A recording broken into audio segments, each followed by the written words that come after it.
Good afternoon and welcome to the West Committee Room here at City Hall for a special meeting of the Standing Policy Committee on Property and Development.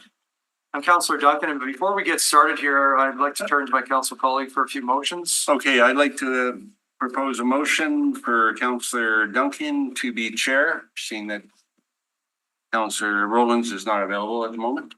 Thank you. And We'll call to question on that motion. All in favor? Aye. Aye.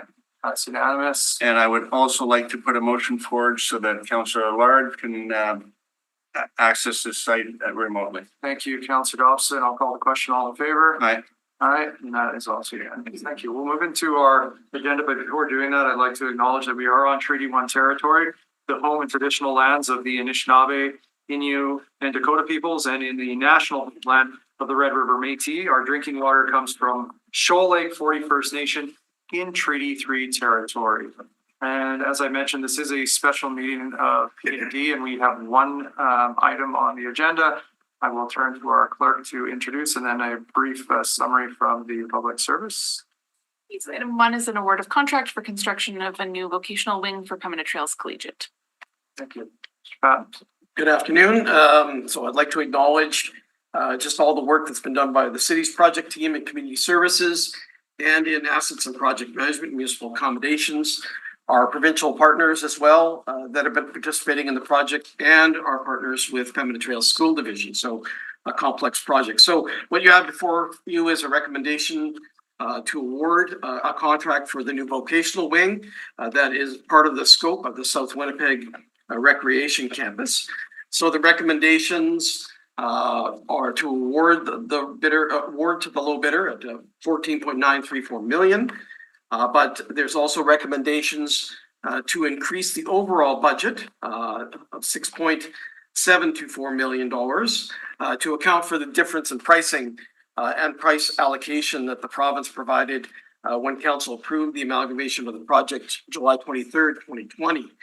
So there is an increase in project cost from the 10.03 to the 16.754 million that is estimated for the project, but we'll recover these costs from the province while we execute the work.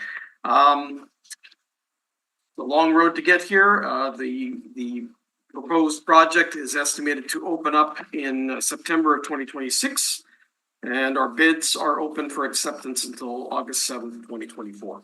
If there's any specific questions as well, I'm probably joined by my colleague, Brent Panuta from Municipal Accommodations, who's online as well, can answer any technical questions the committee may have. So with that, I'll wait questions.